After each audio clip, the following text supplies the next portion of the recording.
So when we perform a linear regression, the first thing that we're assuming is that the data follow a relationship y equals mx plus b, where m is the slope of the data and b is the y-intercept. And typically when you perform a regression, it'll return just one value for m and just one value for b. But what are reasonable ranges for m and for b? So if you fit this, you could imagine perhaps drawing a line that's a little bit lower, a little bit higher. Both of these seem kind of reasonable.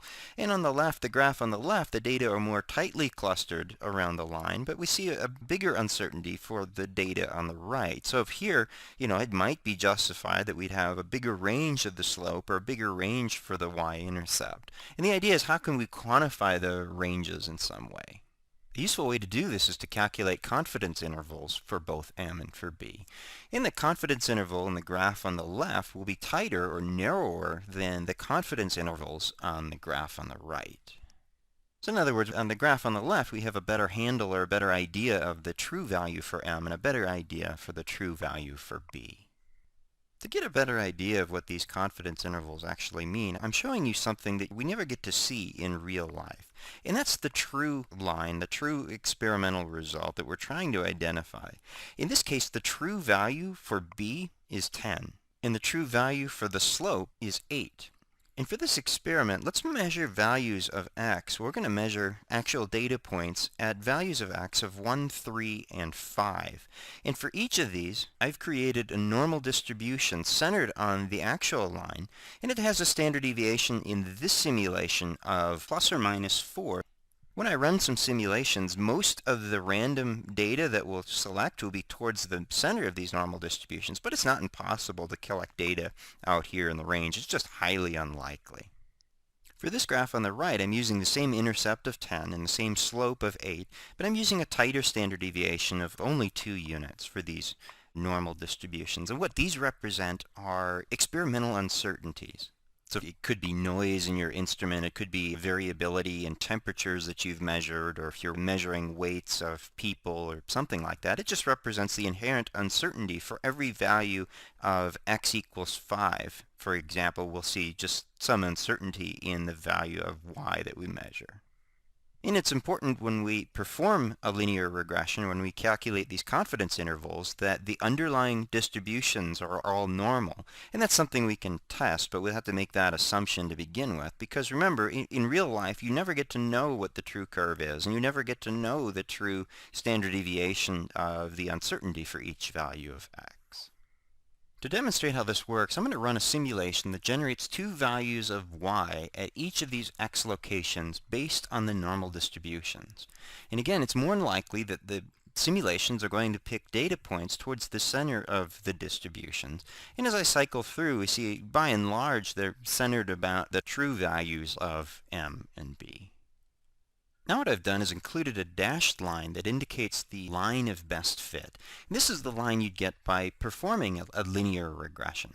You note how it doesn't correspond exactly to the true line, but it'll vary about it as I rerun the simulation. Here's an instance where the data on the right were randomly selected higher than the true mean, and the slope for the regression, we see a much larger slope than the true value. But in real life, you never get to know that the slope that you measured experimentally is actually larger than the true value. It could have just happened by chance. So when you run a linear regression, these are probably the most useful parameters that'll come out of it. What I'm showing you are the best fit slope, 9.2, and the best fit intercept, 5.9. What I'm also showing are the 95% confidence intervals for the slope and for the intercept. So we would say the 95% confidence interval for m is 9.2 plus or minus 1.9. So that means a lower limit for the 95% confidence interval for the slope is 9.2 minus 1.9, or 7.3, and the upper limit is 9.2 plus 1.9, or 11.1. We could do the same thing for the intercept as well. And what you'll also calculate are p-values for both the slope and the intercept. And I'll get to what these actually mean in a subsequent screencast. But in this screencast, just observe when I run this simulation over and over again that the closer these confidence intervals are for m and b, for the slope and the intercept, the closer they are to 0, the larger the p-values will be. And in fact, if the confidence interval for one of these actually brackets or contains 0, we'll find that because these are 95% confidence intervals, we'll find if they bracket 0 that the p-value will be greater than 0.05. And for this run of the simulation, we do see that that's the case. We see a value, the intercept would be negative 5.9 minus 6.4 is less than 0. And we see that the p-value for the intercept is greater than 0.05. And conversely, the further these intervals are away from 0, the smaller the p-values will be. So here are a few runs of that simulation and subsequent analysis. So you can just see how the p-values and the confidence intervals change every time I rerun the simulation. What I'm now showing you is on the graph on the right is what you'd actually see in real life. We don't ever get to know the true slope or the true intercept. We don't see those normal distributions or the uncertainty associated with each of them. But as a demonstration of the confidence interval, let's suppose that you collected these data for an experiment and you performed the analysis of variance and get the confidence intervals and the p-values. And a number of your friends do the exact same thing, but they're going to measure slightly different numbers just due to experimental uncertainty. And I'm going to perform a few runs so you get a feel for how this is going to work. And each of the runs represents data that each of your friends calculates. And each of your friends calculates a slightly different value for m and b and slightly different confidence intervals and p-values. So remember that in this screencast, you and I get to know the true slope, which is 8, and the true intercept, which is 10. But in reality, we never get to know these numbers, and the graph on the right is what we'll actually see in real life. What I've done, what I'm going to do is simulate you and your friends.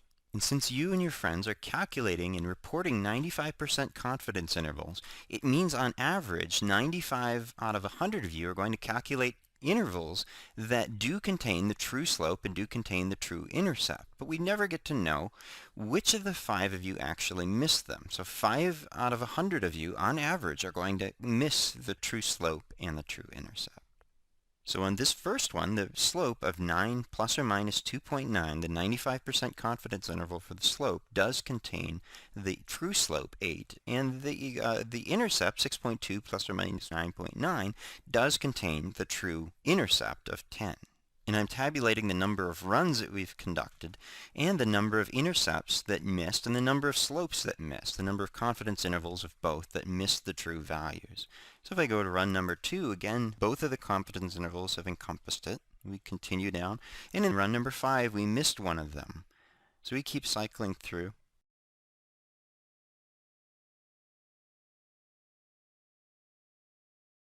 And in run 26, again, we've missed the intercept. So the confidence interval of 5.9 plus or minus 3.3 does not contain 10, so that's one instance in which we missed it.